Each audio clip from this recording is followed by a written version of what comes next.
Hello there, I'm Nick, and this is Sonic Speed Reading. We've all had this thought challenge placed upon us at one point or the other. Would you take out someone like Hitler as a baby? He had not yet committed the atrocities he would later be very, very well known for. I mean, not even Deadpool got that dark. It is a challenging question, but let's take that moral conundrum for a spin. Let's add on another layer. You guys remember that post that went viral a few years back? The one showing Hitler with a little girl? There was that big post talking about how he was actually a human being, and that was the actual scary thing about him, how we dehumanize him to distance ourselves from this monster. It caused quite the debate. I remember reading articles proclaiming that humanizing him was disrespectful to the millions of victims of the Holocaust. While others were saying that those articles were missing the point, I can honestly understand both sides of that particular debate. It's not entirely the point of what I'm getting at today, but it is a piece of it, so just keep that in the back of your head. I know we're treading into dangerous territory, just hear me out here. I bring this up because the story we're talking about today brings up another moral issue, and it's not too dissimilar from what I'm talking about. And I thought it might help to give you some real-world context to help you better understand what I'm getting at. Maybe it wasn't super appropriate of me to preface this story with, talking about the worst human beings in all of history, but I'm getting a little bit ahead of myself. Let's get into it. And obviously full spoilers ahead, so buckle in. Our story begins with Sonic running around with SBO the Chameleon, one of the members of the Chaotix Detective Agency. They're looping around in a nondescript Sonic-esque environment. They're having a friendly chat while spinning around in the sky wrecking robots, and SBO just casually drops, oh yeah, we know where Eggman is. And keep in mind, the dude has been missing since the end of the big ol' war from Sonic forces. Sonic asks why this stupid reptile buried the lead, and poor little SBO's just like, I just wanted you to know how hard we worked. Oh, you poor little purple people eater. And all that work didn't really even matter. They were actually tipped off to his location. So Sonic and SBO speed along, and eventually they get to a town where they are greeted by the child insect known as Charmy. Sorry, any residual Archie fans who was hoping he would still be brain damaged. Yeah, we're gonna have a lot of fun talking about the Archie book, kids, let me tell you. Anyway, Charmy greets Sonic and firmly establishes that yes, he is a child, and then brings out not Eggman, and no, not Robotnik either, but instead Mr. Tinker. I mean, yes, it is Eggman, but apparently the dude has completely lost his memory and is now super nice and helps build and fix things. And Sonic responds appropriately. Yeah, I don't blame him for calling BS on this one either. I mean, obviously he's up to something, right? This is clearly a stupid ruse. But according to Vector, this crocodile man with headphones, they've thoroughly interrogated and observed this guy for like days now. And as far as they can tell, this is legit. And later on, the comic tries to throw us for a loop by bringing in some patrolling badniks, and Sonic assumes that this is probably like a rescue party or something for Eggman, but he sees Eggman cower away from these things when they hear they're going to be showing up, and their numbers really aren't enough to be any sort of threat. They didn't even look like they were trying to look for any sort of village or anything like that. They're out and about doing something else. So the entire issue basically throws all the different scenarios at us that would potentially show Eggman for his true colors, but unfortunately for Sonic, he doesn't get an easy answer. It'd be one thing if Eggman was faking it, but by every account, that is just not the case. Tinker has zero recollection of his former life. And once again, we circle back to the real-world horror I was alluding to at the beginning. This isn't a baby who has yet to commit atrocities. This man already has committed these crimes, like on a horrific global scale, and has done it over and over. Comic even shows you little flashbacks to previous games where he's nearly destroyed like the planet and time. But that person, or at least that persona, is gone. And once the mind is free from this hatred, knocked free of those memories, someone else has emerged. One with the same smarts, the same talents, the same skills, but also with a conscience. Tinker is a decent guy, and he's using his skills to better the lives of the people in this town. And when you're not giving it out like a faked personality, you need to ask yourself, are you still justified in punishing what is essentially a good person? Can this new personality excuse all of the past crimes committed? Does it even matter when this new persona has no idea of any of the things that happened in the past? This is important because if you do take him out, are you truly morally in the right? Is this really justice anymore, or is it simply revenge? Now, I don't know about you, but when compared to real-world monsters, my immediate reaction was, nope, doesn't matter. Dude's gotta go. He does not get a happy ending. don't give him a chance to turn back into his evil ways. I'm sorry, but we'll just have to live with this on our conscience. Smoke this sucker. But this is not gonna be an easy thing for Sonic to do. I also love when Sonic starts listing off Eggman's death machines and it all just sounds like stupid nonsense. That was just a cute joke. I love it. The village elder even chimes in, pointing out that regardless of the bad that he did in the past, that is not the same person who showed up in their town. Tinker was put into jail only for the elder to find out he broke out and only to fix the door. And apparently he's been here for a while, helping out with any project regardless of the size, and the town is better for it. They all love and trust this guy. The elder sums it up thusly. He'd prefer to see this man, who is completely different from the one he was before, use his skills to better the community, rather than rot away in a jail cell, never understanding what he did wrong, and just left to do nothing. And after the badniks, after talking with everybody, Sonic has seen and heard enough. He agrees. Tinker is not the same as Eggman, and it looks like that nasty boy might be gone for good. Then they all have a hearty sitcom laugh. And then Tinker mentions to Sonic that he hopes he'll stop by once Eggman Land is complete, which, raises some red flags. And Shadow seems to agree. Yep, the issue ends with Shadow and Rouge showing up on the scene and, oh goodness gracious, they don't even care anymore. Good golly, Tracy, what are you doing? Shadow is just not having any of this feel-good garbage. Eggman has committed atrocity after atrocity. It's time for him to go. Sonic disagrees, and the comic then gives us an excuse to watch another fight between Sonic and Shadow. And while all this is happening, Rouge also lets the Chaotix know that she was the one who actually tipped them off about Eggman's location, proving that she is the better detective, but, then again, she is a bat.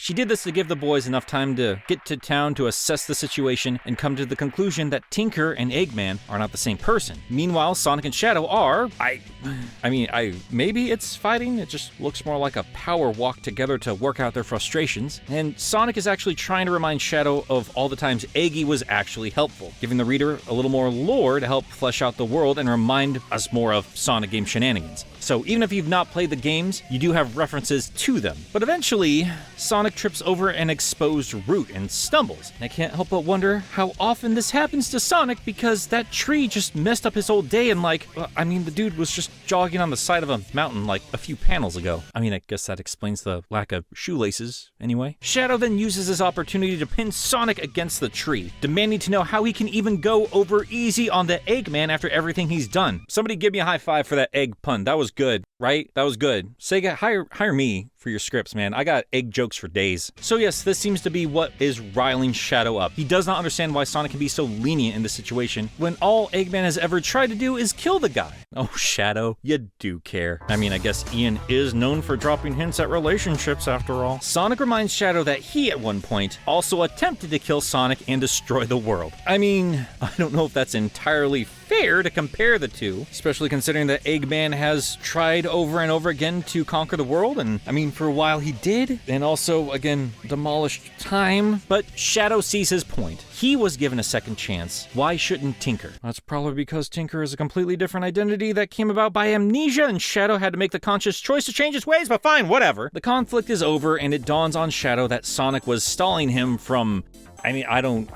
I don't know. I guess he was just trying to cool him off or something. I don't know why Shadow was shocked about this. It's not like they weren't eventually going to get back to Tinker at some... where is he going to go? Well, whatever. Shadow teleports his way back to town and demands to see this Eggman land Tinker was talking about. And it turns out that it's actually just a cute little theme park based off Badniks. Or maybe just the Badnik husks, I guess? I don't know. Doesn't really matter either way. It seems that Shadow is appeased. Okay, now everyone's cooled off. Tinker is not really sure what the big fuss was over just a silly name. And well done, Ian. I see what you did there. And Sonic actually asks where the name even came from, and Tinker just says it just came to him, which does give Sonic a little cause for concern. Is this potentially alluding to his memories coming back? It's hard to tell, but Sonic's willing to give him the benefit of the doubt. Now that everybody's hunky-dory, Sonic will pop by every now and again to check in on Tinker, and everyone agrees to just leave him be. The end.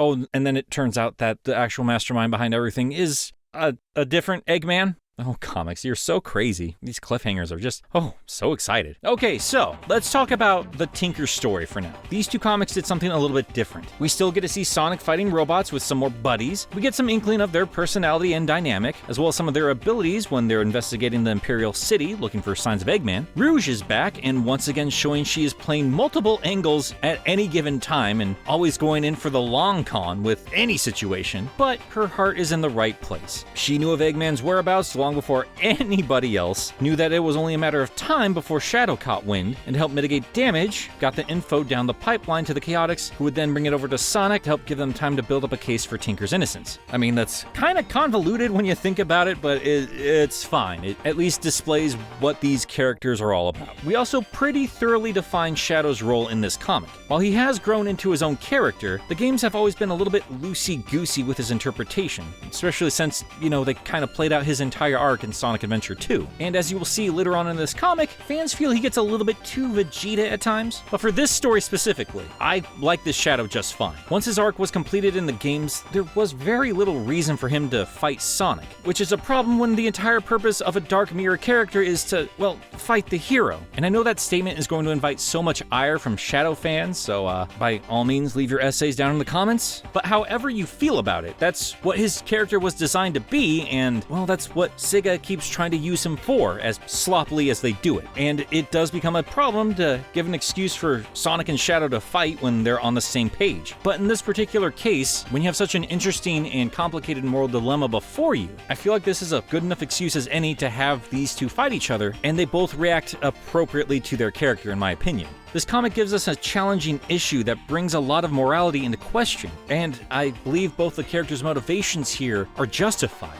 It's not hard to understand where Shadow is coming from. Doesn't matter what Tinker is now, the countless times he caused chaos as Eggman is enough of an excuse to take him out, regardless of how many different times he changes his name. Sonic still appeals to his better side, reminding him of the importance of redemption, giving those who have caused pain to others a second chance to do right in the world. And Sonic's got some clout, so Shadow, as well as SPO, give him the benefit of the doubt and go with his decision to leave Tinker be. The comic does give us a challenging question, and no, it does not leave us lingering on an answer. Sonic makes a decisive choice, and everybody else just falls in line with it. And, maybe kids don't go to dictators when thinking about this stuff, but there's still a good lesson to be learned here, and you really can't have Sonic being a jerk. At the same time, SPO and Shadow aren't exactly being unreasonable here. While Shadow does not tolerate nonsense and does have a bit of an aggressive streak to him, he's still not being one note here. He does cool off and agree to leave Tinker be, even though you can see he clearly doesn't agree with this particular idea. I think the overall message Sonic is trying to send is, not every problem needs to be solved with violence. He ends his feud with Shadow not by beating him into submission. In fact, Sonic is the one at Shadow's mercy, but he still uses reason and compassion to end the conflict. And while I did joke about the running, outside of pinning Shadow to a wall, he doesn't actually attack the guy, just dodges him and eggs him on to help burn off some energy. Maybe it's not fair that the Eggman persona disappeared without anyone getting a chance to take him to task for the crimes he's committed. But in Sonic's eyes, that doesn't mean Tinker should suffer the consequences. He sees him and treats him as a different person. But while this is a good lesson to pass on to a younger audience, it does not go unchallenged. Like I said in a previous video, I feel like this interpretation of Sonic might be a little bit too compassionate. Honestly, I kind of miss him being a little bit of a jerk. The corporate mascot has got to tell kids to wash their hands, don't talk to strangers, and if someone touches you in a place or in a way that makes you uncomfortable, that's no good. Lost track here just to meme out a little bit, but my point is, Sonic's got to be the good guy here. But that does not mean his morality cannot be called into question. Because, well, being as cynical as possible here, I mean, come on, man, you know Robotnik's gonna be back eventually. Regardless of how scrambled his eggs are, they are gonna revert back to the status quo at some point. But also, Shadow and SVO aren't moodier characters just for the sake of it. These guys have seen some real dark stuff, and they're the type of guys who are gonna make tough calls. They aren't gonna waste time talking about their feelings. They see a problem, and they're gonna go for the clear and obvious solution, no matter how brutal it may be. And honestly, that's not a bad lesson either, because as we will find out, they're not entirely wrong here. really, you can go either way. Sonic's point of view, Shadow's point of view, and while the comic does lead into one side a little bit more than the other, it does not dismiss the other side entirely, which I think is important. So what about you? I presented the story to you, and regardless of what happens next, just put yourself in that position. You have to decide the fate of someone who has done terrible things but has zero memory of it, or of who they were. It's easy enough to say you'd pop them in the face and be done with it, but like, if it were me, having to decide what happens to an actual human being right there in front of me, I honestly don't know what I'd do. This silly, tropey story has a lot more bubbling under the surface to make this goofy narrative work. It's not exactly perfect, but it does a commendable job showing all sides of this touchy argument. And again, we also have to deal with the crazy plot twist of there being another Eggman out there, potentially. But we'll have to deal with that next time. That's going to be it for today. Thank you guys so much for watching another episode of Sonic Speed Reading. If this is your first one, we will have this in a playlist, so feel free to go back and check the other ones. And as you can see by the name of the channel, this is called Game Apologist. This is not my normal series, so if you're a Sonic fan, go check those out. Or if you've been here a while and you want to do me a favor, I would love it if you checked out one of the other videos. Did one on Fallout 76, did one on a crazy truck game. I promise you there's some good stuff here. And if you want to help out any more than that, I do have a Patreon up and running, and it does get this particular show out a little earlier for patrons. Speaking of, I don't know if I do this enough, but guys, those of you who are supporting me, thank you so much. It has been so much fun getting to know you guys, and you've been a massive help in a very, very tough time for, well, probably everybody. So I've got plenty of stuff to keep you guys occupied until the next time we do this, and it's probably going to be a pretty big episode of Sonic Speed Reading, as we will be covering the entire arc of the battle for Angel Island. Toot toot, Sonic Speed Readers.